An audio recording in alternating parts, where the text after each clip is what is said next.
പേത്തല പിടിച്ചതേ ഇങ്ങോട്ട് ഓടറാ, അങ്ങോട്ട് മുറ്റത്തിറങ്ങാൻ. അത്രേ ഉള്ളൂ. ഞാൻ പൂച്ച മാത്രം എടുക്കണം. എൻ്റെ ചെരുപ്പ് അടി ചെരുപ്പ് മൊത്തം ഇപ്പം തന്നെ. എന്തോ വേണോന്നും പറഞ്ഞ് ഞാവിക്കട്ടെ വാലിരുന്ന് അടിക്കുന്നത് കണ്ടോ? വാലടിക്കുന്ന കണ്ടോ? എൻ്റെ കൊച്ചിനെ കടിക്കാങ്കി നോയിക്കോ നീ. തൊണ്ട നിന്നെ കടിക്കും. ഞാൻ ഉപ്പാന്നേ.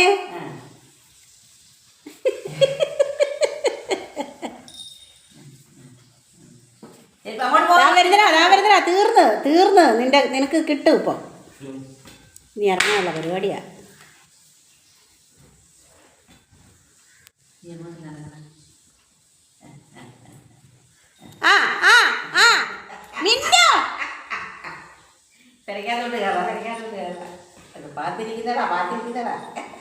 എന്തോ ചെയ്യാനാണ് പറ.